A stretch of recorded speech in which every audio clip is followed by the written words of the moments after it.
Welcome back to the channel. This is Kavya Agrawal. So हम लोग आज इस वीडियो में करने वाले हैं PYQ solve from the chapter ratios. So ये चैप्टर लंबा है, बहुत सारी रेशोज हैं इस चैप्टर में, बट आपके एग्जाम में ये 3 से 4 नंबर का ही आएगा। बट स्टिल मार्क्स तो इंपॉर्टेंट है, तो हम लोग अच्छे से डिटेल में इसके जितने PYQs हैं वो सॉल्व करते हैं। आइए स्टार्ट करते हैं। तो सबसे पहले क्वेश्चन के संग स्टार्ट करेंगे। फर्स्ट क्वेश्चन है हमारा सैम्पल पेपर का क्वेश्चन, और पार्ट में तो दोनों क्वेश्चंस करेंगे। सबसे पहले आपको गिवन है quick ratio of Roxy traders is 0.8:1. State with reasons whether the following transactions will result in increase, decrease or have no change in the ratio. तो इस टाइप के क्वेश्चंस हो सकता है आपने प्रैक्टिस नहीं किए हों, तो एक बारी समझ लेते हैं कैसे करना है। आपको क्विक रेशो गिवन है 0.8:1 की, और हमें बताना है कि 4 पॉइंट्स ये जो गिवन है इनसे इस रेशो पे क्या इम्पैक्ट आएगा। रेशो इंक्रीज होगी, डिक्रीज होगी, या कोई भी चेंज नहीं आएगा। तो कैसे सॉल्व करना है, तो देखो, सबसे पहले तो आप इसमें एक इमेजिनरी फिगर ले लो। हम लोग कर रहे हैं क्वेश्चन नंबर 1। हमें बोला है क्विक रेशो।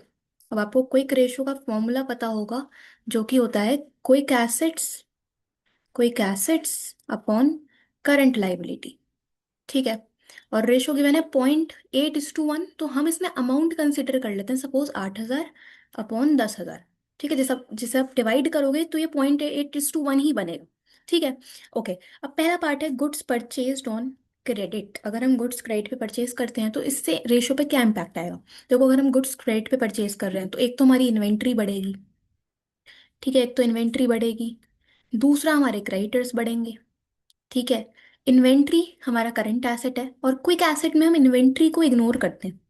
ठीक है, ये आपको पता होगा कि क्विक एसेट में हम लोग इन्वेंट्री कंसिडर नहीं करते। तो क्विक एसेट पे तो इसका कोई इंपैक्ट आएगा नहीं। ठीक है। क्रेडिटर्स बढ़ेंगे यानी कि हमारी करंट लाइबिलिटी बढ़ेगी। करंट लाइबिलिटी बढ़ेगी यानी कि हमारा डिनोमिनेटर इंक्रीज होगा। तो अगर किसी भी रेशो में डिनोमिनेटर इंक्रीज होता है तो जो रेशो है वो कम हो जाती है। ठीक है, अब इसको भी समझ लो। मान लो ये आपको वैसे पता होगा, 8,000 अपॉन 10,000 है। ठीक है, इन्वेंट्री इंक्रीज होगी, उसका इम्पैक्ट क्विक एसेट्स पे तो आएगा नहीं। क्रेडिटर बढ़ेंगे, सपोज क्रेडिटर है हमारे 1,000 के, तो हमारी करंट लाइबिलिटी सपोज हो जाएगी ये 11,000। ठीक है। जब आप इसे सॉल्व करोगे तो ये आएगा 8,000 अपॉन 11,000, ये बनेगा 0.72:1। देख लो, रेशो डिक्रीज हो गई ना। पहले 0.8 थी, अब 0.7 हो गई। तो रेशो डिक्रीज हो गई क्योंकि डिनोमिनेटर हमारा इंक्रीज हो गया। ठीक है, आपको इतना सॉल्व नहीं करना, आपको बस बेसिक्स पता होने चाहिए कि क्विक रेशो इसमें डिक्रीज होगी क्यों, क्योंकि करंट लाइबिलिटी इंक्रीज हो रही है। ठीक है, फर्स्ट पार्ट डन। ए पार्ट हो गया। बी पार्ट में बोला है आउटस्टैंडिंग एक्सपेंसेस पेड। तो फिर से चेक करो कि आउटस्टैंडिंग एक्सपेंसेस पे करने से क्या इम्पैक्ट आएगा। अगर आप आउटस्टैंडिंग एक्सपेंसेस पे करोगे तो एक तो हमारा कैश कम होगा, यानी कि कोई एसेट कम होगा। ठीक है, कोई एसेट कम होगा। दूसरा, हमारी करंट लाइबिलिटी होती है आउटस्टैंडिंग एक्सपेंसेस, तो पे कर रहे हो तो करंट लाइबिलिटी भी कम होगी। ठीक है।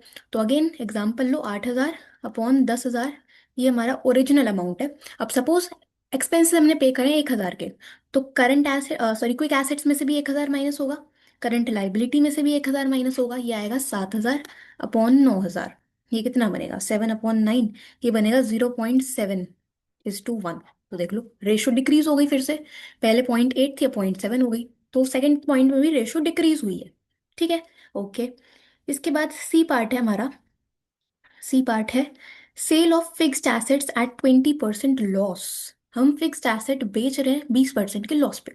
तो सबसे पहले समझो कि फिक्स्ड एसेट तो हमारा नॉन करंट एसेट है, तो क्विक एसेट में इसका तो कोई रोल है नहीं। ठीक है। और करंट लाइबिलिटी पे भी कोई इम्पैक्ट आएगा नहीं। ठीक है, लेकिन हमने लॉस पे बेचा है।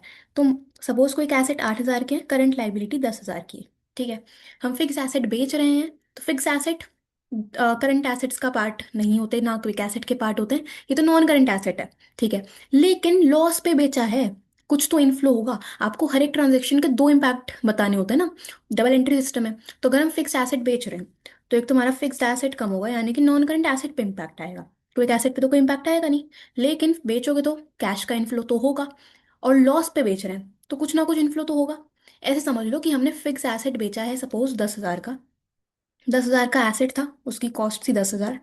हम लॉस पे बेच रहे हैं तो मान लो हमने 8,000 पे बेचा, मतलब 2,000 का लॉस है ना, मोटा मोटा। ठीक है, 10,000 का कॉस्ट, हम बेच रहे हैं लॉस पे, तो यानी कि 8,000 में बेचा होगा। तो 8,000 का इन्फ्लो होगा कैश का। और कैश तुम्हारा क्विक एसेट होता है, तो हम इसमें क्या करेंगे, 8,000 प्लस कर देंगे क्विक एसेट में, तो ये क्या बन गया, 16,000 अपॉन 10,000। तो ये आ जाएगी आपकी, कितनी बनेगी रेशो इसमें, 16,000 अपॉन 10,000। ये बनेगा 1.6:1। तो हमारी जो रेशो है वो इंक्रीज हो गई, रेशो इंक्रीज हो गई। बहुत सिंपल, ठीक है। तो फिक्स्ड एसेट बेचने का इम्पैक्ट तो नहीं आ रहा, बट लॉस में बेचा है तो कुछ ना कुछ इन्फ्लो तो होगा, कोई एक एसेट इंक्रीज होगा, रेशो बढ़ेगी। ठीक है। इसके बाद लास्ट पार्ट है, issue of debentures at premium to vendors. हमने डिवेंचर्स इशू करे हैं वेंडर्स को प्रीमियम पे। तो खुद सोचो, डिवेंचर्स इशू कर रहे हैं, यानी कि एक तो हमारा डेट क्रिएट होगा, दूसरा वेंडर को दे रहे हैं तो नॉन कैश है। ठीक है, कंसिडरेशन अदर देन कैश का क्वेश्चन है। तो इसका ना तो क्विक एसेट पे इम्पैक्ट आएगा, ना ही करंट लाइबिलिटी पे इम्पैक्ट आएगा। तो इससे क्विक रेशो में कोई चेंज आएगा ही नहीं। ठीक है, कोई चेंज ही नहीं आएगा। तो इस तरह से आपको ये क्वेश्चन सॉल्व करने होते हैं। तो इसमें आप सिंपल समझना कि हमें अगर चेक करना है कि एक रेशो बढ़ रही है या कम हो रही है, तो उसमें एक चीज होती है कि रेशो बढ़ेगी कब, रेशो बढ़ेगी तब अगर या तो न्यूमरेटर इंक्रीज हो। ठीक है, रेशो इंक्रीज कब होगी, अगर या तो न्यूमरेटर इंक्रीज हो या फिर हमारा डिनोमिनेटर कम हो।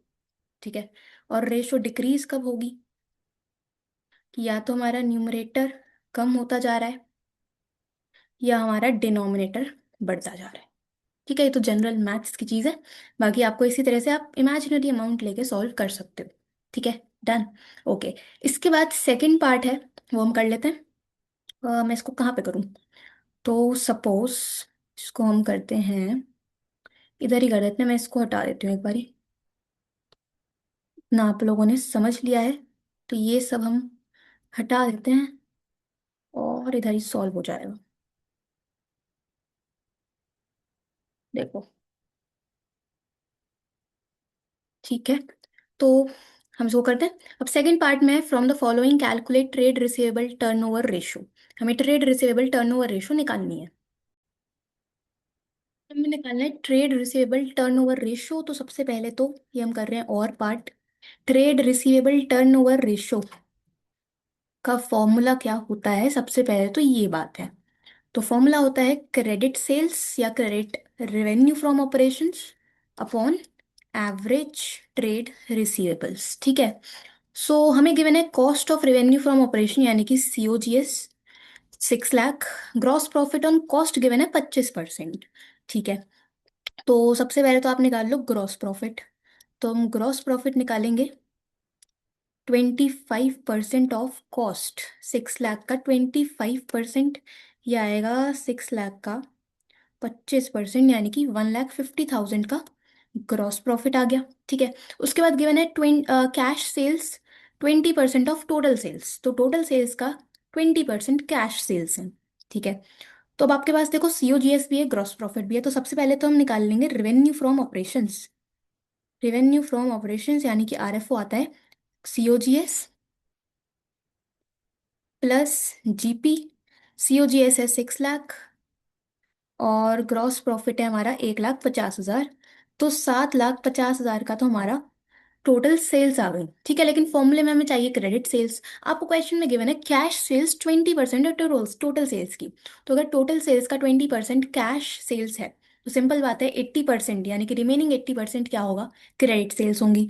तो क्रेडिट सेल्स कितनी आएंगी, टोटल सेल्स हैं 7,50,000, इसका 80%। ठीक है, 7,50,000 का 80% ये आएगा 6 लाख। तो 6 लाख का तो हमारा क्रेडिट सेल्स आ गई, ये इधर आएगा 6 लाख। ओके। उसके बाद आपको गिवन है opening debtors 1 lakh, closing debtor 2 lakh, और provision for doubtful debts given है। तो अगर आपको ये वाली रेशो निकालनी है तो प्रोविजन को तो हम इग्नोर मारेंगे।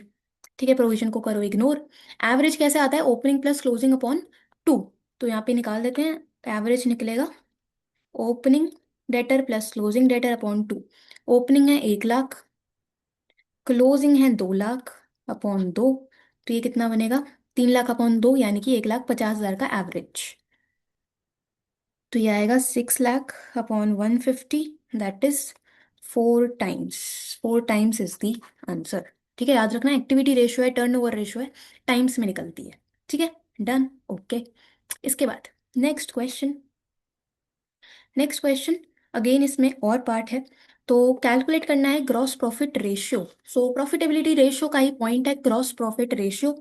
तो पहले पार्ट का हम आंसर कर रहे हैं। जीपी रेशियो का फॉर्मूला क्या है? सबसे पहले तो जीपी रेशियो का फॉर्मूला होता है ग्रॉस प्रॉफिट, पूरा लिखना या मैं लिख देती हूँ, चलो, gross profit upon revenue from operations, आपको फुल फॉर्म यूज करनी है, इनटू 100। ठीक है, रेवेन्यू फ्रॉम ऑपरेशंस हमें बताया है 10 लाख, तो 10 लाख। इसके बाद आपको गिवन है purchases, carriage inwards, employ benefit expenses 1 lakh including wages of 60,000, opening inventory पता है और एवरेज इन्वेंट्री पता है। तो कैसे करेंगे? देखो, क्रॉस प्रॉफिट निकालने के लिए आपको सबसे पहले सीओजीएस निकालना पड़ेगा। तो सीओजीएस का फॉर्मूला होता है opening inventory plus purchases plus direct expense minus closing inventory. ठीक है, ओपनिंग इन्वेंट्री आपको बताइए 60,000, परचेजेस है हमारे पास 3,60,000। इस क्वेश्चन में रिटर्न्स नहीं है, नहीं तो आप रिटर्न्स भी माइनस कर देते। ठीक है, डायरेक्ट एक्सपेंसेस वो होते हैं जो कि ट्रेडिंग अकाउंट में हम शो कर देते क्लास 11th में। सो कैरेज इनवर्ड एक डायरेक्ट एक्सपेंस है, तो 50,000। ठीक है, एम्प्लॉय बेनिफिट एक्सपेंसेस 1 लाख हैं जिसमें से वेजेस हैं 60,000। तो 60,000 जो वेजेस हैं यही हम लोग ट्रेडिंग अकाउंट में दिखाते थे, याद करो थोड़ा सा 11th को, कि वेजेस जो हैं वो डायरेक्ट एक्सपेंस है। ठीक है, तो ये 60,000 हमारा डायरेक्ट एक्सपेंस में आएगा, और 1 लाख को आपको इग्नोर करना है क्योंकि एम्प्लॉय बेनिफिट एक्सपेंसेस में तो और भी चीज़ें होती हैं, सैलरी भी है। ठीक है, आपको बोनस भी मिलता है, कमीशन भी मिल रहा है, वो सब तो इनडायरेक्ट में आते हैं। तो 60,000 जो वेजेस हैं वही सिर्फ ट्रेडिंग में आती हैं और वही डायरेक्ट एक्सपेंस होता है। ठीक है, और एवरेज हमें गिवन है 80,000, तो क्लोजिंग आपको निकालनी पड़ेगी। तो देखो, average inventory equal to opening plus closing upon 2। Average given है 80,000, ओपनिंग है 60,000, क्लोजिंग हमें निकालना है। तो ये बनेगा 160 अपॉन -60, तो क्लोजिंग आएगा 1 लाख। ठीक है, क्लोजिंग आ गई 1 लाख। इसको सॉल्व करते हैं, कैलकुलेट करके कितना आएगा ये, 60,000 plus 3,60,000 plus 50,000 plus 60,000 minus 1 lakh, ये आएगा 4,30,000। ठीक है, 4,30,000। इसके बाद ये 430 का आ गया आपका सीओजीएस। ठीक, हमें निकालना है ग्रॉस प्रॉफिट, तो ग्रॉस प्रॉफिट आता है revenue from operations minus COGS. Revenue from operations है 10 लाख, कॉस्ट है 4,30,000, तो ये कितना आएगा? ये आएगा आपका 5,70,000 का जीपी। तो इसको यहाँ पे डालो, 570 अपॉन 10 लाख इंटू 100, ये बनेगा 57%। ठीक है, 57% is the answer, that is GP ratio. ठीक है, ये हो गया। ओके, इसके बाद नेक्स्ट है, नेक्स्ट क्वेश्चन में बोला है आपको निकालना है determine the rate of interest on debentures. Debentures का इंटरेस्ट रेट कैलकुलेट करना है। तो आपको गिवन है प्रॉफिट आफ्टर टैक्स 6 लाख और टैक्स रेट है 20%। तो पहले लिख लेते हैं क्या क्या गिवन है। प्रॉफिट आफ्टर टैक्स है हमारा कितना? प्रॉफिट आफ्टर टैक्स है 6 लाख। ठीक है, टैक्स रेट है 20%। इसके बाद हमें गिवन है earnings before interest and taxes 10 lakh, यानी कि EBIT इज 10 लाख। ठीक है, nominal value of debentures is 25 lakh, so debentures की वैल्यू है 25 लाख रुपए। ठीक है, हमें इंटरेस्ट रेट कैलकुलेट करना है। तो देखो, इसमें आपको एक ऑर्डर पता होना चाहिए। हम पहले निकालते हैं EBIT, उसमें से माइनस करते हैं हम इंटरेस्ट, फिर आपके पास आता है EBT यानी कि अर्निंग बिफोर टैक्स या फिर प्रॉफिट बिफोर टैक्स।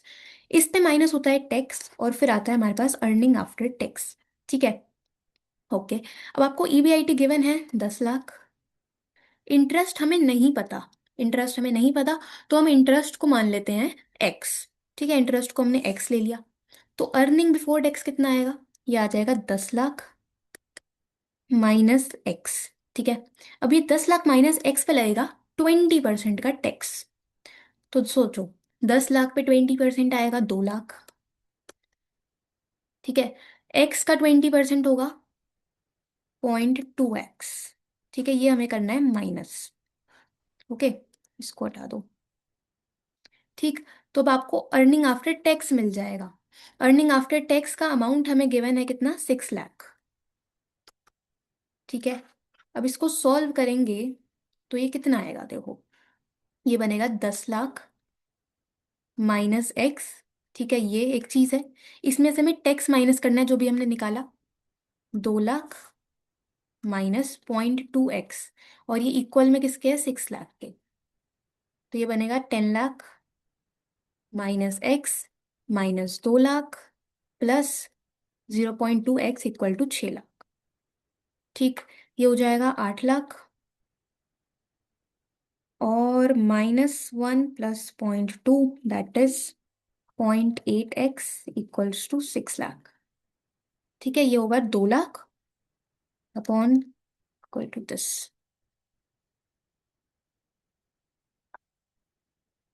2,50,000 हमारा एक्स का अमाउंट आ जाएगा, और एक्स हमने लिया है इंटरेस्ट को। सो इंटरेस्ट का अमाउंट कितना आ गया, 2,50,000। ये हमने बेसिक कैलकुलेट ही किया है, ठीक है, हमने एक्स कंसीडर किया है ना। तो ईबीटी में से जब टैक्स माइनस करेंगे तो 6 लाख आएगा। तो मैंने उसी इक्वेशन को सॉल्व किया है। ओके। तो अब आपके पास इंटरेस्ट का अमाउंट आ गया, बट हमसे क्वेश्चन पूछा है rate of interest. So rate of interest कितना आएगा, बहुत सिंपल। रेट ऑफ इंटरेस्ट आ जाएगा 10%, है ना। ये इंटरेस्ट का अमाउंट आया है 250 और डिबेंचर्स की वैल्यू है 25 लाख। तो 25 लाख का 10% ही 250 होता है। तो इंटरेस्ट रेट कितना आ गया, 10%। ठीक है, ये है हमारा आंसर। Okay, done. चलो जी, ये हो गया पूरा। ओके, इसके बाद आगे चलते हैं। नेक्स्ट क्वेश्चन है,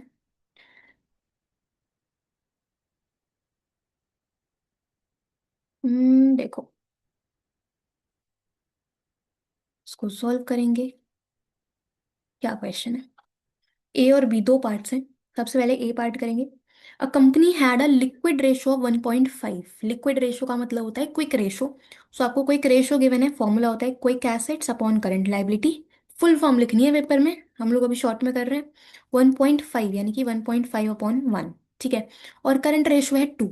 करंट रेशो है 2 यानी कि current ratio is current asset upon current liability, 2:1। ठीक है। इन्वेंट्री टर्नओवर रेशो भी गिवन है हमें।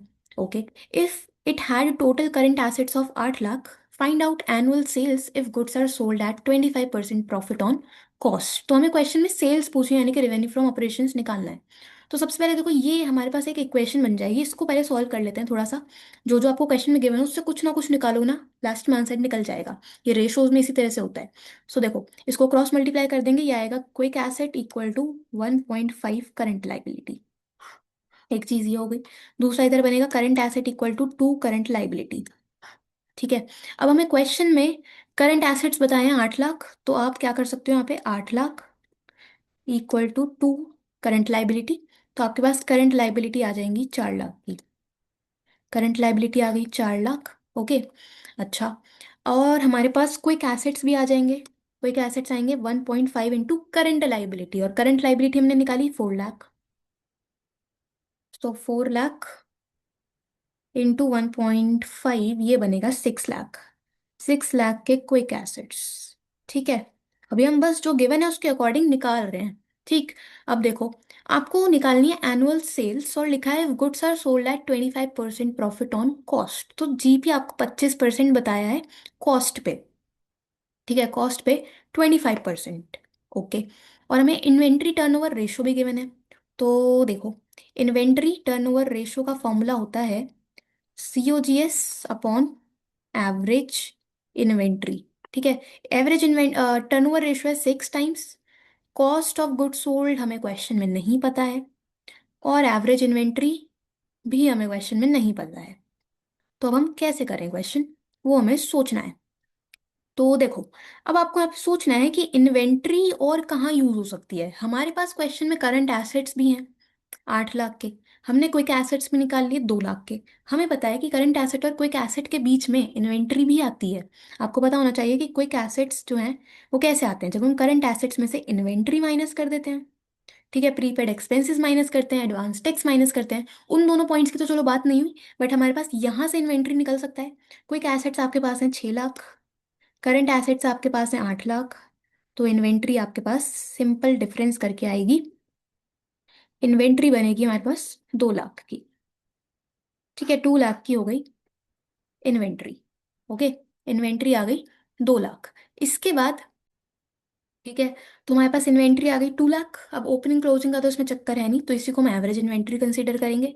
तो हमारे पास देखो कि कितना आएगा, क्या बनेगा, C O G S upon 2 lakh equal to 6। तो सी ओ जी एस आपके पास आ जाएगा 2 lakh into 6, that is 12 lakh. 12 lakh का कॉस्ट आ गया। ठीक है, जीपी बोला है 25% ऑन कॉस्ट, तो जीपी आएगा 12 लाख का 25%, ये आएगा 1/4 यानी 3 लाख। 3 लाख का जीपी आ गया। हमसे क्वेश्चन में सेल्स पूछी है, तो सेल्स आपको पता होनी चाहिए, that is C O G S plus GP. ये बनेगा 12 लाख अपॉन 3 लाख, जो कि आएगा 15 lakh. 15 lakh is the final answer. ठीक हो गया। Okay, done. राइट, तो आपको रेशोज में सिंपल जो जो गिवन है उसके बेसिस पे कुछ कुछ चीज़ें निकालनी है, तब आपको समझ में आएगा कि हमें कैसे करना है। ठीक है, इसमें कोई एक ही मेथड नहीं है, आप अलग तरीके से भी निकाल सकते हो। ओके, चलो ये हो गया। उसके बाद बी पार्ट में पूछा है debt to capital employed ratio हमें कैलकुलेट करनी है। तो फॉर्मूला बहुत सिंपल है, debt upon capital employed. Given है share holder fund, debentures, current liability, non current assets and current assets. So ठीक है, ऐसे करते हैं। तो मुझे इसमें चीज़ें थोड़ी सी हटानी पड़ेंगी, एंड आई एम होपिंग कि आपने ये सब तो नोट कर लिया है। तो मैं इसको रब कर देती हूँ एक बारी, और इधर ही सॉल्व कर देंगे फिर। देखो, बी पार्ट का answer debt upon capital employed, ये हमारा फॉर्मूला है। ठीक है, डेट में हमें पता है हम लॉन्ग टर्म डेट लेते हैं, यानी कि डिबेंचर्स, तो 8% डिबेंचर्स हम लेंगे, जो कि है 7,50,000। और कैपिटल एम्प्लॉयड का मतलब कि कंपनी में कितनी टोटल कैपिटल लगी है, चाहे वो इक्विटी हो चाहे वो डिबेंचर्स हो, यानी कि डेट हो। ठीक है, तो हमें क्वेश्चन में देखो शेयर होल्डर फंड पता है और डिबेंचर्स भी पता है, तो हमें इन्हीं से निकालना है। ठीक है, सो कैपिटल एम्प्लॉयड कैसा आएगा, लिख देती हूँ मैं यहाँ पे। एक तो हम लेते हैं शेयर होल्डर फंड, दूसरा हम लेते हैं डेट, लॉन्ग टर्म डेट। ठीक है, बॉरोड फंड और इक्विटी फंड। सो हमारे पास शेयर होल्डर फंड भी है, डिवेंचर्स भी हैं, बाकी current liability, non current asset, current assets का आपको कुछ नहीं करना। तो सिंपल है, 7,50,000 अपॉन 7,50,000 का डेट, और शेयर होल्डर फंड है 15 लाख। ये आएगा 7,50,000 अपॉन 2250, ये बन जाएगा। इसको डिवाइड करेंगे तो ये आएगा आपके पास 0.33:1, ये है आंसर। ठीक है, बहुत सिंपल। ओके, इसके बाद नेक्स्ट पे चलते हैं। नेक्स्ट क्वेश्चन है, determine return on investment and net asset turnover ratio from the following information. So दो रेशियो में निकालनी है, R O I and net asset turnover ratio. Profit after tax है, टैक्स रेट है, डिवेंचर्स हैं, bank loan है, preference share capital, equity share capital, reserve and surplus, sales and sales return. तो बहुत सारी चीज़ है। देखो, सबसे पहले तो रिटर्न ऑन इन्वेस्टमेंट का फॉर्मूला होता है EBIT upon capital employed into 100। ठीक है, EBIT में हम लोग कैसे करेंगे, आपको क्वेश्चन में प्रॉफिट आफ्टर टैक्स बताया है। ठीक है, हमें तो EBIT चाहिए, तो आपको इसमें निकालना पड़ेगा। ओके, और कैपिटल एम्प्लॉयड में हम क्या क्या लेंगे, देखो कैपिटल एम्प्लॉयड में हम लोग लेंगे, कैपिटल एम्प्लॉयड में हम लेंगे एक तो 15% डिवेंचर्स। ठीक है, 15% डिवेंचर्स, फिर 10% लोन, ये भी लेंगे। ओके, प्रेफरेंस शेयर कैपिटल है, और इक्विटी शेयर कैपिटल है। ठीक है, रिजर्व एंड सरप्लस भी आएगा। तो आपको ये चीज़ें तो लेनी है कैपिटल एम्प्लॉयड में। डिवेंचर्स हैं 20 लाख, लोन है 20 लाख, प्रेफरेंस है 30 लाख, क्या इक्विटी है 40, और रिजर्व एंड सरप्लस है 10 लाख। इसको सॉल्व करो, ये आएगा 40 + 30 70, 80 और 90। 90 लाख का हमारा कैपिटल एम्प्लॉयड। ठीक, ठीक है, इसके बाद हमें निकालना है EBIT। तो ओके, ये आएगा आपके पास, इसको इधर ही कर लेते हैं। EBIT, हमें क्वेश्चन में प्रॉफिट आफ्टर टैक्स गिवन है, तो EBIT को ले लो एक्स। ठीक है, इसमें से आप इंटरेस्ट माइनस करोगे, फिर आप निकालोगे EBT, फिर माइनस होगा टैक्स, और फिर आएगा अर्निंग आफ्टर टैक्स। ठीक, सो देखो, हमें क्वेश्चन में गिवन है profit after tax 6 lakh. 6 lakh का प्रॉफिट आफ्टर टैक्स है, यानी कि 6 लाख अर्निंग आफ्टर टैक्स। ठीक है, इंटरेस्ट कितना आएगा, देखो डिबेंचर्स है 15%, 20 लाख, तो 20 लाख का 15% ये बनेगा आपके पास, 20 लाख का 15% यानी कि 3 लाख का इंटरेस्ट तो डिबेंचर्स पे। ठीक है, और लोन भी है तो लोन पे भी इंटरेस्ट बनेगा, 20 लाख का 10% यानी कि 2 लाख का इंटरेस्ट लोन पे। तो टोटल इंटरेस्ट कितना बन गया, 5 लाख। 5 लाख का टोटल इंटरेस्ट ये होगा माइनस। ठीक है, तो आपके पास अर्निंग बिफोर टैक्स आएगा एक्स माइनस 5 लाख। इस पे लगाएंगे हम लोग टैक्स, और टैक्स का रेट है 40%। तो एक्स का 40%, 0.4x। 5 लाख का 40%, 5 लाख का 40% ये आएगा 2 लाख। ठीक है, अब इसे अलग से सॉल्व कर लो, ये होगा एक्स माइनस 5 लाख। ठीक है, फिर माइनस करना है टैक्स, तो 0.4x minus 2 lakh equal to 6 lakh. ठीक, तो ये हो जाएगा x minus 5 lakh minus 0.4x, bracket है ओपन करेंगे तो ये प्लस हो जाएगा, माइनस माइनस प्लस, प्लस का 2 लाख इक्वल टू 6 लाख। ये आएगा आपके पास 0.6x equal to 9 lakh, that is 9 lakh upon 0.6, ये आएगा 15 लाख। ठीक है, 15 लाख का हमारा क्या आ गया, ये EBIT। ओके, सो 15 लाख का EBIT।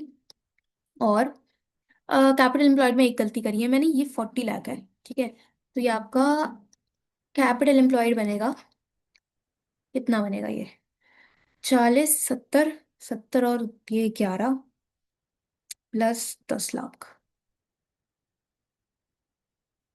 40 lakh plus 30 lakh plus 40 lakh.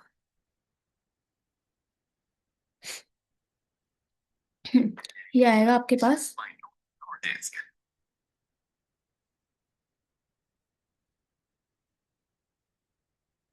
ठीक है, इतना बनेगा।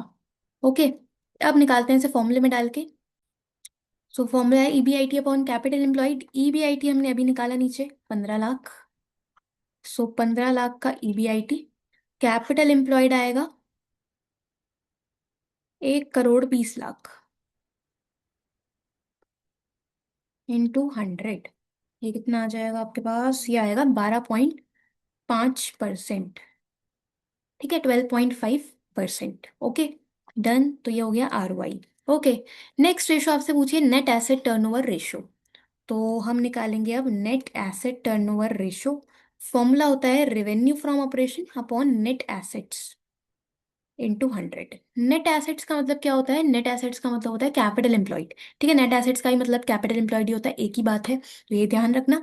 रेवेन्यू फ्रॉम ऑपरेशंस, आपको सेल्स गिवन है, सेल्स रिटर्न गिवन है, तो हमें नेट सेल्स चाहिए होंगी, कैसे आएंगी, ये है 375 माइनस 15, और नेट एसेट्स हमने निकाला अभी capital employed 1 crore 20 lakh into 100, ये बनेगा आपके पास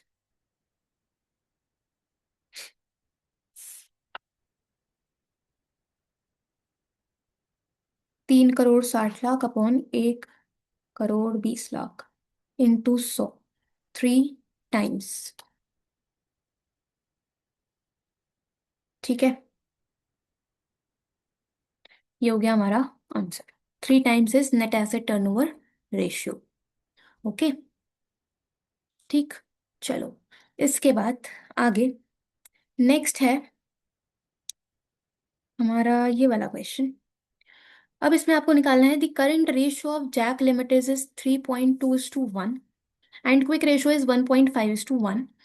The excess of current assets over quick assets was represented by inventory which were 68,000। तो इन्वेंट्री बताइए हमें 68,000 की। हमें तीन चीज़ें निकालनी है, current assets, quick assets and current liability. तो ठीक है, सिंपल है। सबसे पहले करंट रेशियो हमें गिवन है, यानी कि current assets upon current liability equal to 3.2:1। इसको आप क्रॉस मल्टीप्लाई करोगे, ये बनेगा current assets equal to 3.2 into current liability. ठीक है, दूसरा हमें क्विक रेशो गिवन है। So quick ratio is quick assets upon current liability, that is 1.5 upon 1। तो ये आएगा quick asset equal to 1.5 current liability. ठीक है, ये दो इक्वेशन बन गई। आपको गिवन है the excess of current assets over quick assets was represented by inventory which were 68,000। मतलब हमें इन्वेंट्री बताई है 68,000।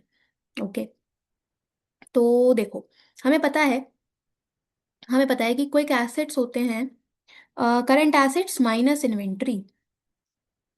ठीक है, और क्विक एसेट्स हमने ये वाला जो निकाला है, क्विक एसेट्स हमारे इक्वेशन के अकॉर्डिंग 1.5 करंट लाइबिलिटी के इक्वल है।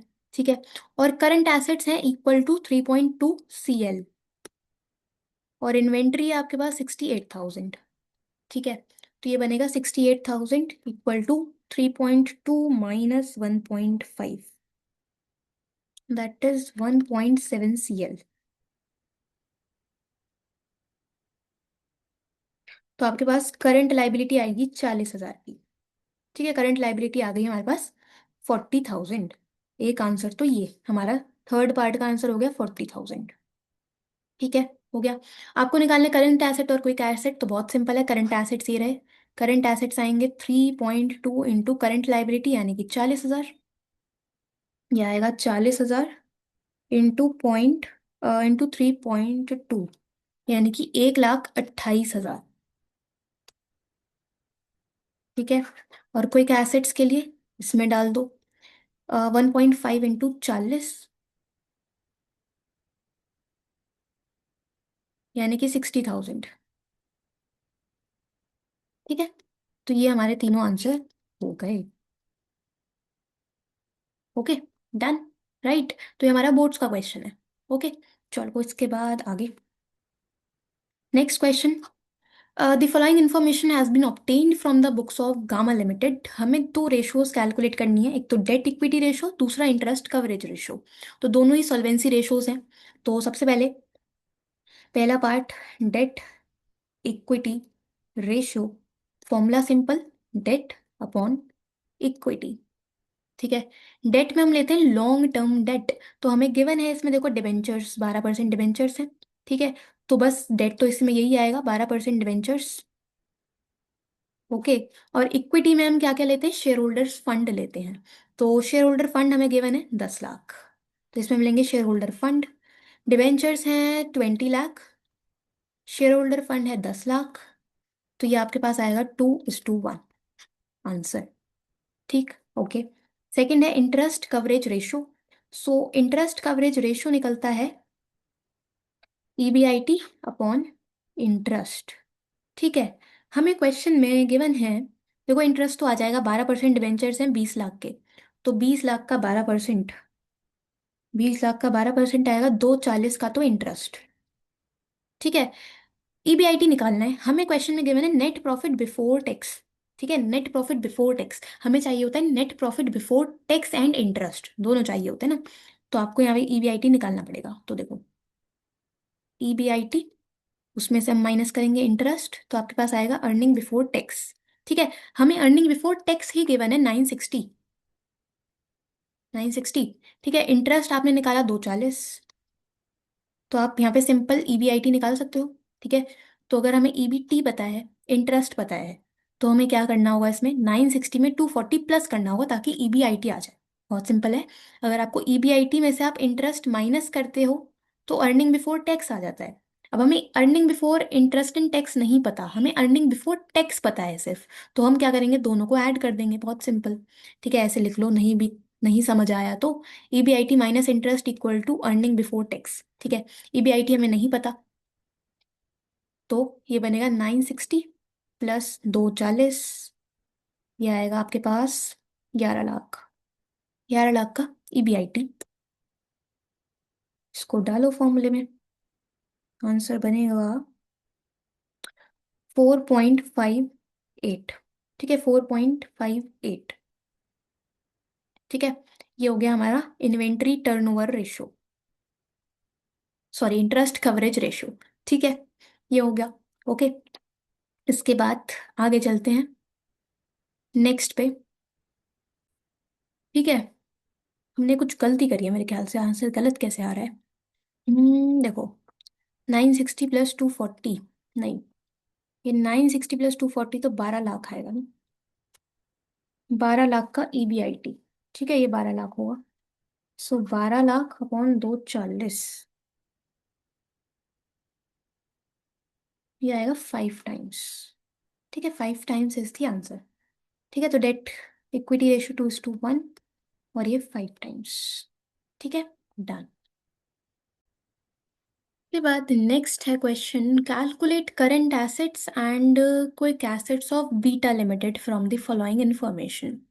तो ठीक है, निकाल देंगे। देखो, क्विक रेशियो गिवन है, करंट लाइबिलिटी गिवन है, तो यहाँ से तो आपके पास क्विक एसेट्स आ जाएंगे, बहुत सिंपल। ठीक है, तो क्विक रेशियो का फॉर्मूला होता है quick assets upon current liability equal to 0.75/1, that is quick asset equal to 0.75 current liability. ठीक है, करंट लाइबिलिटी हमें बताई है 6 लाख, तो quick assets equal to 0.75 into 6 lakh, ये आएगा आपके पास, ये बनेगा 6 लाख इंटू 0.75, 4,50,000 के क्विक एसेट्स। ठीक है, ये होगा क्विक एसेट्स। ओके, ठीक है। उसके बाद हमें निकालना है करंट एसेट्स। तो देखो, आप क्वेश्चन में गिवन है, एक तो revenue from operations, GP ratio है 20% on RFO, inventory turnover ratio है, और इन्वेंट्री के बारे में चीज़ें बताई हैं। तो अब हमें इन्वेंट्री से रिलेटेड क्यों चीज़ें बताई हैं ये सोचना है। देखो, करंट एसेट्स और क्विक एसेट्स के बीच का जो डिफरेंस है ना, वो इन्वेंट्री ही कवर करता है। तो अगर आप यहाँ से कहीं ना कहीं से इन्वेंट्री निकाल दोगे, तो आपके पास करंट एसेट्स आ जाएंगे। ठीक है, सबसे पहले तो हमें RFO पता है, और GP रेशो बताइए, 20% ऑफ रेवेन्यू फ्रॉम ऑपरेशंस। तो बहुत सिंपल, GP आएगा 20% of RFO, that is 20/100 into 4 lakh. 4 lakh का 20% कितना आएगा, 4 लाख का 20% इज 80,000। ठीक है, ये तो आ गया ग्रॉस प्रॉफिट। ठीक, इन्वेंट्री टर्नओवर रेशो में हमें चाहिए होता है COGS, तो COGS होता है RFO माइनस GP। RFO है 4 लाख, GP है 80,000, तो ये बनेगा 3,20,000 का COGS। ठीक है, इन्वेंट्री टर्नओवर रेशो में 4 टाइम्स गिवन है, तो inventory turnover ratio equal to COGS upon average inventory. ठीक है, इन्वेंट्री टर्नओवर रेशो है 4 टाइम्स, तो 4 इक्वल टू COGS हमने निकाला 3,20,000, एवरेज को ऐसे ही रख दो, तो ये आपके पास एवरेज इन्वेंट्री आएगी 320/4, दैट इज 80,000, 80,000 का एवरेज। ठीक है, अच्छा, inventory at the end given है, more than inventory at the beginning. ठीक है, देखो, quick assets equal to current assets minus inventory. ठीक है, क्विक एसेट्स तो आपको पता है 450 आ चुके हैं, करंट एसेट्स हमें निकालने हैं, और इन्वेंट्री अब हमें कौन सी लेनी है ये भी पॉइंट है। एवरेज लें, ओपनिंग लें, क्लोजिंग लें, कौन सी लें, तो आपको ध्यान रखना है इन्वेंट्री हम लेंगे क्लोजिंग इन्वेंट्री। ठीक है, तो क्लोजिंग हमें निकालनी पड़ेगी। Inventory at the and is 40,000 more than inventory at the beginning, तो क्लोजिंग इन्वेंट्री 40,000 ज्यादा है ओपनिंग से। तो ठीक है, ओपनिंग इन्वेंट्री को ले लो, ओपनिंग इन्वेंट्री को एक्स लिया, तो क्लोजिंग इन्वेंट्री बनेगी 40,000 प्लस एक्स, 40,000 ज्यादा है ना। ठीक है, सो एवरेज बनेगा ओपनिंग प्लस क्लोजिंग अपॉन 2, और अमाउंट हमने निकाला है 80,000, ये बनेगा 2x plus 40,000 upon 2 equal to 80,000, ये आ जाएगा x plus 20,000 equal to 80,000। So x आएगा 60,000, 60,000 हमारी आ गई है ओपनिंग इन्वेंट्री, और क्लोजिंग बनेगी 40,000 ज़्यादा है, यानी कि 60,000 प्लस 40,000, यानी कि 1 लाख की क्लोजिंग। ठीक है, सो यहाँ पे पुट करेंगे 450, ये इधर आके प्लस होगा, plus 1 lakh equal to current assets, तो करंट एसेट्स आएंगे 450 प्लस 1 लाख, यानी कि 5,50,000 के करंट एसेट्स। ठीक है, करंट एसेट्स और क्विक एसेट्स। ठीक है, डन। ओके, ठीक है, ये हो गया, स्क्रीनशॉट ले सकते हो आप लोग। अब चलते हैं आगे। नेक्स्ट क्वेश्चन, ये सारे बोर्ड्स के ही क्वेश्चन कर रहे हैं हम लोग, तो उसमें से कुछ भी ऐसा नहीं है जो हम फालतू कर रहे हो, सारे इंपॉर्टेंट ही क्वेश्चन हैं। ठीक है। आपको निकालना है इंटरेस्ट कवरेज रेशो, तो फिर से इंटरेस्ट कवरेज रेशो पूछिए। Okay. So interest coverage ratio equal to, ये आएगा EBIT अपॉन इंटरेस्ट। ठीक है। हमें गिवन है profit after tax, tax rate है 15%, डिवेंचर्स हैं, इक्विटी शेयर कैपिटल है। ठीक है। तो सबसे पहले EBIT निकालना होगा फिर से। तो देखो EBIT माइनस इंटरेस्ट, फिर आएगा आपके पास अर्निंग बिफोर टैक्स। ठीक है। इसमें से हम माइनस करेंगे टैक्स, आपके पास आएगा earning after tax. Profit after tax 630। ठीक है।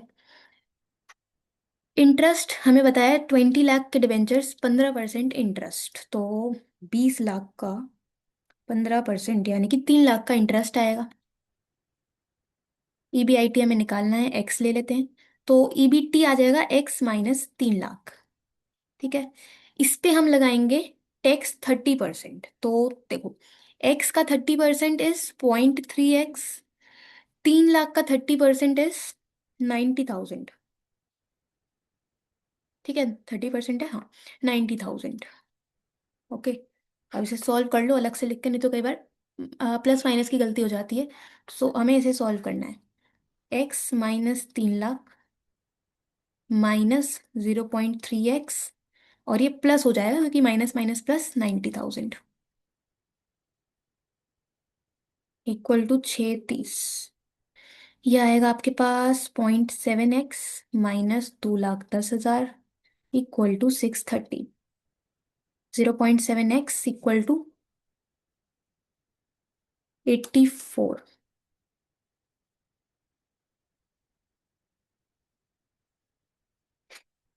ये आएगा 8,40,000 अपॉन 0.7, दैट इज 12 लाख का हमारा EBIT। ठीक है, EBIT हो गया। सो EBIT है 12 लाख। इंटरेस्ट हमने निकाला कितना, इंटरेस्ट है 3 लाख, तो सिंपल आपके पास ये आ जाएगा 4 times. 4 times is the answer. ठीक है। इक्विटी शेयर कैपिटल को हमें सिंपल इग्नोर करना है, इसमें कोई काम नहीं है इसका। इसके बाद चलते हैं आगे नेक्स्ट पे। नेक्स्ट है हमारे पास क्वेश्चन, अगेन बोर्ड्स का क्वेश्चन ही है। Calculate opening trade receivable and closing trade receivables. ठीक है। रेशो गिवन है 4 टाइम्स। क्लोजिंग ट्रेड रिसीवेबल्स पर 20,000 more that in the beginning. तो सबसे पहले तो trade receivable turnover ratio equal to credit sales upon average trade receivable. ठीक है। रेशो हमें गिवन है 4 टाइम्स, और आपको बोला है क्लोजिंग ट्रेड रिसीवेबल्स पर 20,000 more that then that in the beginning. So opening से 20,000 ज़्यादा क्लोजिंग है। हमें गिवन है cost of revenue from operation यानी कि COGS। ठीक है। Cash revenue from operation is 1/3 of credit RFO, और GP रेशो गिवन है 20%। तो सबसे पहले तो आपको टोटल सेल्स निकालनी पड़ेगी, तब जाके क्रेडिट सेल्स निकलेंगी। ठीक है। तो हमें COGS गिवन है और GP गिवन है 20%। अब इसमें मेंशन नहीं है कि 20% कॉस्ट पे है या सेल्स पे है, तो अगर कुछ भी मेंशन ना हो तो आपको हमेशा समझ के चलना है कि ये सेल्स पे होगा। 20% ऑन सेल्स। ठीक है। कुछ भी गिवन नहीं है तो हमें सेल्स पे कंसिडर करना है, ये पॉइंट ध्यान रखना। ठीक है। अब हमें सेल्स तो पता नहीं है, हमें कॉस्ट पता है। तो अगर हमें सेल्स का परसेंटेज गिवन है, आपको कॉस्ट का परसेंटेज निकालना है, तो उसमें एक ट्रिक याद रखना, ये परसेंटेज आपको काम आएंगी। हो सकता है स्कूल में ना बताइए, बट आपको आगे जब आप अपनी हायर स्टडीज करोगे तब आपको पता चल ही जाएंगी। देखो अगर आपको कॉस्ट से सेल्स पे जाना है तो हमें परसेंटेज गिवन होती है कई बार। तो अगर 100% है, 50%, 33%, 25% एंड 20%। ठीक है। ये हमें कॉस्ट पे अगर परसेंटेज गिवन है, आपको सेल्स पे निकालना है GP का परसेंट, तो ये बनेगा 50% इधर, 33%, 25%, 20% और 16%। 16.67 होता है कुछ। ठीक है। तो अब हमें देखो GP रेशो 20% पता है सेल्स पे, तो अगर सेल्स पे 20% है तो कॉस्ट पे कितना होगा 25%, और हमें क्वेश्चन में कॉस्ट भी पता है। तो सिंपल है, कहाँ पे करें इसको, यहीं पे कर देते हैं। तो GP हम निकालेंगे ऑन कॉस्ट 25%। ठीक है, तो ये होगा 25% ऑफ 6,40,000। ये आएगा 6,40,000 का 25%, यानी कि 1,60,000। ये हो गया जीपी। ठीक है। ओके, कॉस्ट हमें पता है, जीपी आ गया, तो आपके पास टोटल सेल्स आ जाएंगी सीओजीएस प्लस जीपी। सीओजीएस है आपके पास 640, जीपी हमने निकाला 160, तो ये आएगा 640 प्लस 160 यानी कि 8 लाख। 8 लाख का टोटल सेल्स। ठीक है, टोटल सेल्स, बट हमें तो कोई फॉर्मूला में क्रेडिट सेल्स चाहिए। आपको पता है cash revenue from operations is 1/3 of credit revenue from operations, तो ठीक है। हम सबसे पहले क्रेडिट आरएफओ को अगर एक्स कर लें कंसीडर, तो हमारे पास कैश आरएफओ कितना होगा, x/3। ठीक है, और टोटल सेल्स हमें पता है कैश प्लस क्रेडिट करके आएंगी, सो x+x/3 इक्वल टू 8 लाख। ठीक है, टोटल सेल्स कैसे आती है, कैश प्लस क्रेडिट सेल्स, तो ये एलसीएम ले लो 3, और ये बनेगा 4x इक्वल टू 8 लाख। तो x इक्वल टू 24/4, 6 लाख। ठीक है, 6 लाख का हमारे पास आ गया ये क्रेडिट आरएफओ, यानी कि क्रेडिट सेल्स। क्रेडिट सेल्स हो गई 6 लाख, तो यहाँ पे तो 6 लाख आएगा। एवरेज ट्रेड रिसीवेबल आप निकाल सकते हो सिंपल, 6 लाख/4, यानी कि 1,50,000 का एवरेज। ठीक है, एवरेज। ओके। ओके, हमें बोला है क्वेश्चन में closing trade receivable 20,000 more than beginning, तो ठीक है। अब आप ओपनिंग को ले लो, सपोज वाई ले लेते हैं क्योंकि हम एक्स तो कंसीडर कर चुके हैं। ठीक है, और क्लोजिंग होगा कितना था, 40,000 ज्यादा था, नहीं 20,000 ज्यादा था, तो यानी कि 20,000 प्लस वाई। ठीक है, सो एवरेज होगा ओपनिंग प्लस क्लोजिंग अपॉन 2, और एवरेज का अमाउंट हमने निकाला 1,50,000, तो ये बनेगा आपके पास 2y plus 20,000 equal to 3 lakh.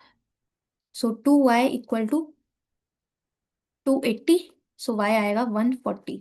y का मतलब है यहाँ पे ओपनिंग इन्वेंट्री आ गई 140, और क्लोजिंग कितनी आएगी, 20,000 ज्यादा है, सो closing inventory will be 140 plus 20 यानी 160। ठीक है, ये हमारे आंसर है, एक 40 और एक 60।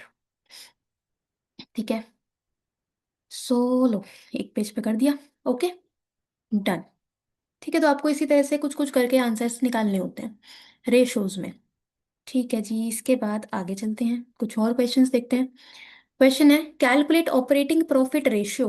ऑपरेटिंग प्रॉफिट रेशियो निकालनी है, तो निकाल देंगे, बहुत सिंपल है, करते हैं इसे सॉल्व। तो ठीक है, सबसे पहले formula, operating profit ratio equal to operating profit upon RFO into 100। RFO तो हमें पता है 10 लाख। ठीक है, ऑपरेटिंग प्रॉफिट निकालना है, देखो ऑपरेटिंग प्रॉफिट निकलता है ग्रॉस प्रॉफिट से।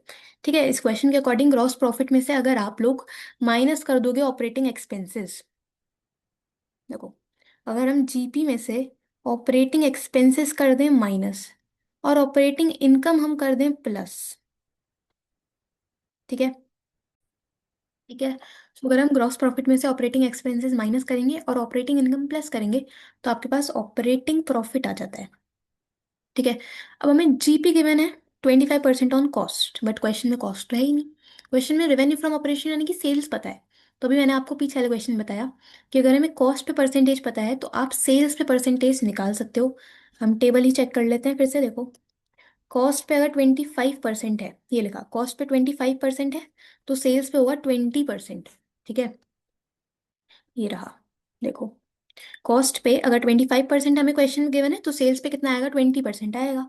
सिंपल, तो ये टेबल ध्यान रखना, 25% ऑन कॉस्ट है, इसका मतलब हम बोल सकते हैं 20% ऑन सेल्स। तो जीपी कितना आएगा, 10 लाख का 20%, जीपी आएगा 10 लाख का 20%, यानी कि 2 लाख। ठीक है, सो जीपी आ गया 2 लाख। ऑपरेटिंग एक्सपेंसेस देखो आपको गिवन है ऑफिस एंड एडमिनिस्ट्रेटिव एक्सपेंसेस, ये ऑपरेटिंग एक्सपेंस का ही पार्ट है, 18,000। हम करेंगे माइनस। ठीक है।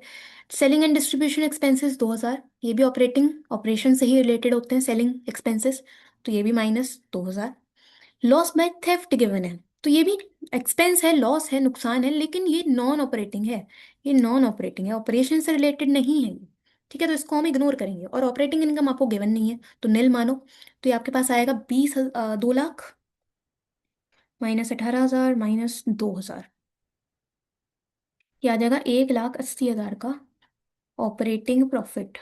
ठीक है, तो बनेगा ये 1,80,000 अपॉन 10 लाख इंटू 100, यानी कि 18% is the operating profit ratio.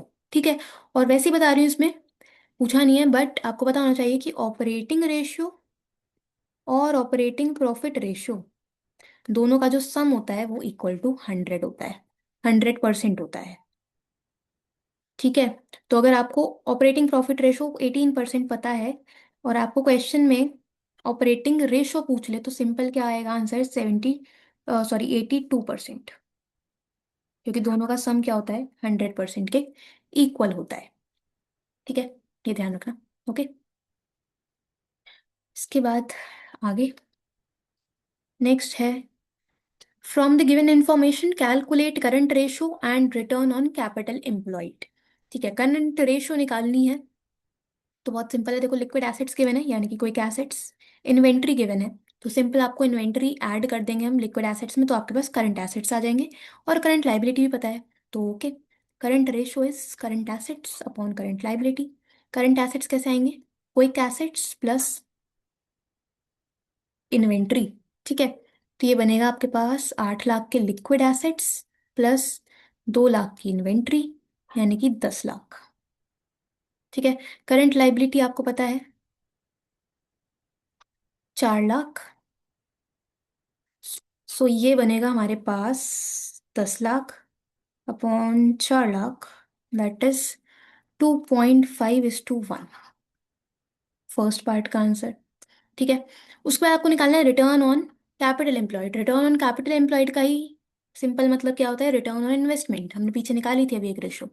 सो ये तो फर्स्ट पार्ट हो गया। Second, return on capital employed, formula EBIT upon capital employed into 100।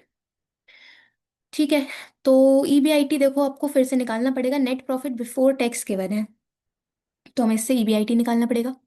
Capital employed में हम लेते हैं क्या, कैपिटल एम्प्लॉयड में हम लेते हैं शेयर होल्डर फंड और डिबेंचर्स। ठीक है, तो शेयर होल्डर फंड भी है, डेट भी है, दोनों को ऐड करेंगे कैपिटल एम्प्लॉयड आएगा। सो ये आएगा debentures plus share holder fund into 100। ठीक है, net profit before tax given है, हमें EBIT चाहिए, तो EBIT minus interest is earning before tax. ठीक है, यह है 12,80,000, और इंटरेस्ट कितना आएगा, इंटरेस्ट निकलेगा 10% ऑन 12 लाख, यानी कि 1,20,000।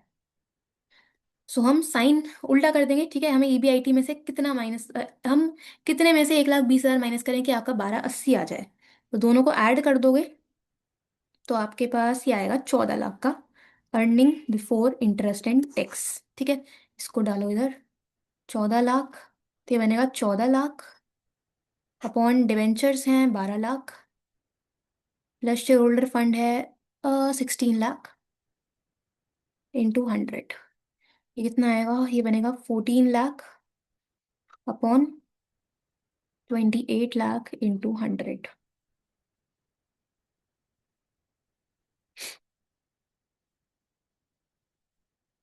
That is 50 times. ठीक है, 50 टाइम्स, 50%। ठीक है, तो ये 14/28 ही बन जाएगा 50%। ठीक है, 50%। Okay, done.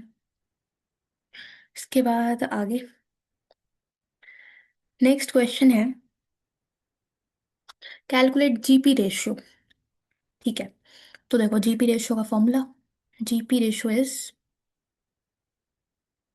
Gross profit upon revenue from operations into 100।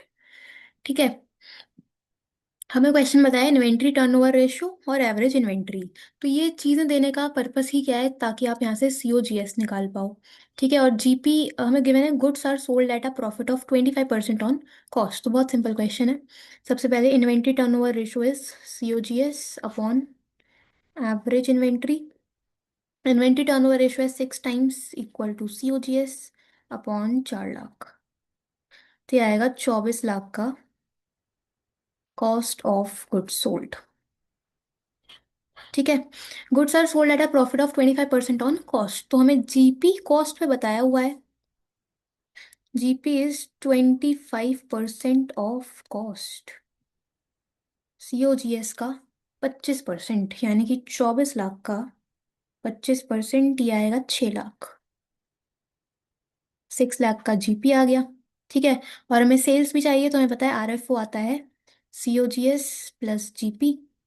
COGS है 24 लाख, GP हमने निकाला 6 लाख, तो ये बनेगा 30 lakh.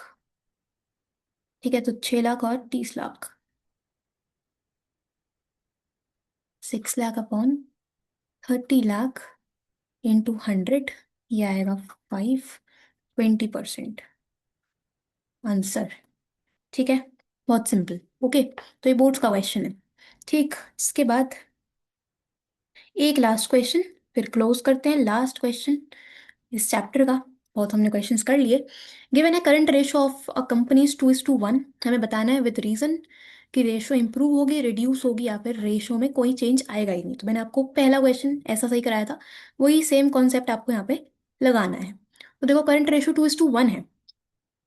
Current ratio is current assets upon current liability. 2:1 का मतलब हम अमाउंट इमेजिन कर लेते हैं, 20,000 अपॉन 10,000। ठीक है।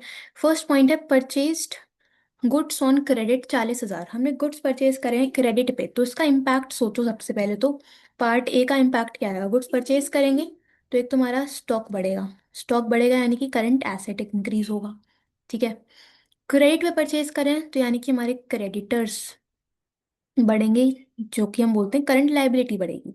ठीक है। अब इसमें चेक कर लो, 20,000 प्लस 10,000, इस अपॉन 10,000 प्लस कर दो इसमें, स्टॉक बढ़ेगा 40,000 से, और हमारे करंट लाइबिलिटी बढ़ेगी 40,000 से। ये हो जाएगा 60,000 अपॉन 50,000। ठीक है। 60,000 अपॉन 50,000, ये आएगा 1.2:1। ठीक है। ये हो जाएगा आपके पास 60,000 upon 50,000, that is 1.2:1। Original ratio 2:1 थी, डिक्रीज हो गई। तो पहले पार्ट में तो रेशो डिक्रीज होगी, क्यों? क्योंकि करंट एसेट्स और करंट लाइबिलिटी दोनों ही इंक्रीज हो रहे हैं। ठीक है। ओके। तो फर्स्ट पार्ट में तो रेशो विल डिक्रीज। ठीक है। सेकेंड है sale of furniture of 8,000 at a loss of 2,000। Similar point. So B part में है, फर्नीचर बेचा है, तो फर्नीचर तो हमारा नॉन करंट एसेट है। 8,000 का फर्नीचर हमने 2,000 में बेचा, 2,000 के लॉस में बेचा है। तो बहुत सिंपल कि अगर रेशो आपकी 20,000 अपॉन 10,000 है, तो करंट लाइबिलिटी पे तो कोई इम्पैक्ट आएगा नहीं। फर्नीचर बेच रहे हैं तो आपको इनफ्लो होगा कैश का, कितने का? 8,000 का फर्नीचर 2,000 के लॉस पे बेचा है, यानी कि 6,000 में बेचा होगा, तो 6,000 का कैश का इनफ्लो होगा। ठीक है। तो हमारा जो करंट एसेट है वो इंक्रीज हो जाएगा, और अगर न्यूमरेटर बढ़ेगा तो रेशो जो है वो इंक्रीज होगी। ठीक है। रेशो विल इंक्रीज क्योंकि करंट एसेट्स इंक्रीज होंगे। ठीक है। बहुत सिंपल। इसके बाद cash received from trade receivables 15,000। Cash receive हुआ है हमें ट्रेड रिसीवेबल से 15,000। ठीक है। So cash receive from trade receivable 15,000, तो इसका भी इम्पैक्ट सोचो। देखो, ट्रेड रिसीवेबल से कैश रिसीव हो रहा है, तो एक तुम्हारा कैश बढ़ेगा, तो करंट एसेट बढ़ेगा। ठीक है।